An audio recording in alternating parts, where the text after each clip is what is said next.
En el día de hoy estaremos trabajando lo que es ángulo, concepto y clasificación de los ángulos. Tenemos el indicador de desempeño y se clasifica ángulos según su abertura, según su posición y según su suma en diferentes situaciones. El objetivo que tenemos es comprender el concepto de ángulo y su clasificación. Podemos mirar que los ángulos se clasifican según su medida. Según su medida pueden ser agudos, que son aquellos que miden más de 0 grados y menos de 90.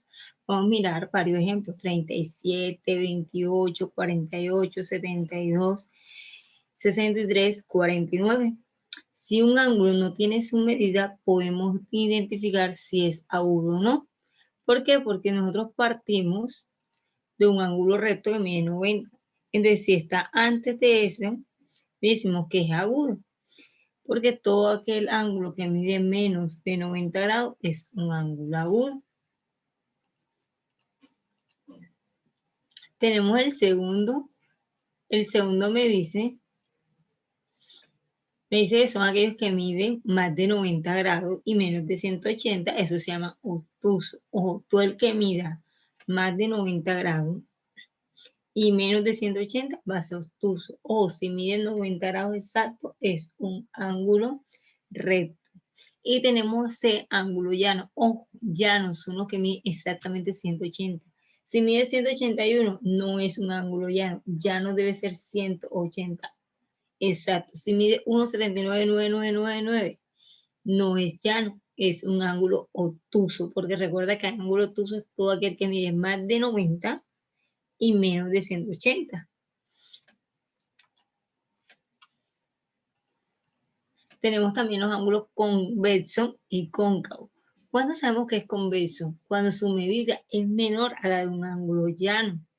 Ojo, es menor a la de un ángulo llano. Quiere decir que si mide 40, si mide 60, si mide 70, 110, 120, es convexo. Mide menos de un ángulo llano y recordemos que un ángulo llano es aquel que mide 180. Cóncavo. ¿Cuándo va a ser cóncavo? Cuando su medida es mayor a un ángulo llano, quiere decir mayor de 180. Si mide 181, ya es cóncavo.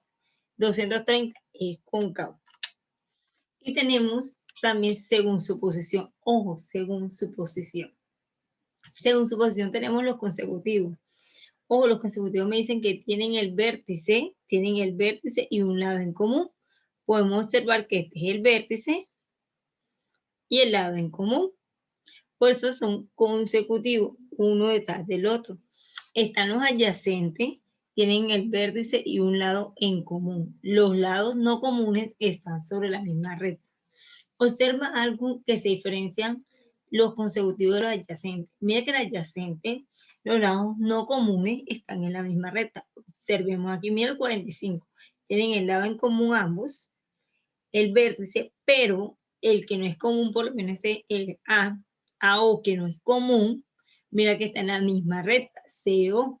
Por eso son ángulos llanos. Ojo, llano es que tiene un punto, el vértice en común, un lado en común y los lados no comunes están en la misma recta.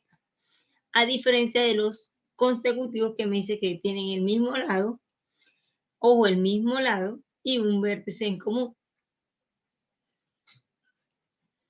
Tenemos el ángulo opuesto por el vértice. Ojo, opuesto por el vértice.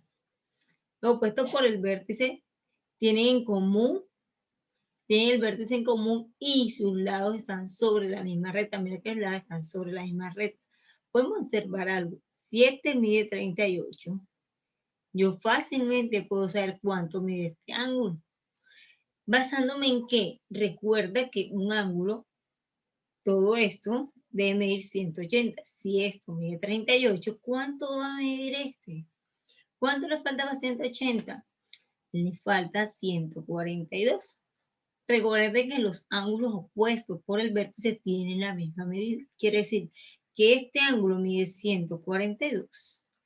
Igualmente que este ángulo que está acá, 142. Mira que todos los que son opuestos por el vértice tienen la misma medida.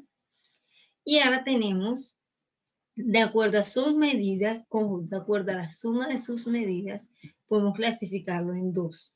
Ojo, en complementarios, ¿Qué quiere decir complementario? Son que al sumarlo y colocarlo sucesivamente o sucesivamente uno detrás del otro, me va a dar un ángulo recto. Observa acá, 65 y 25, 90. Quiere decir que estos son ángulos complementarios. 27 y 63 da 90 ángulos complementarios. Ojo, va a ser complementario siempre y cuando yo sume los dos y me dé 90 grados. Esos son ángulos complementarios. Miramos los suplementarios. Ojo, los suplementarios forman un ángulo lleno al colocarse consecutivamente. Quiere decir que la suma media da 180. 140 y 40, 180. 105 más 75 da 180. Y con eso daríamos por finalizada la clase de clasificación de los ángulos. Nos vemos la próxima.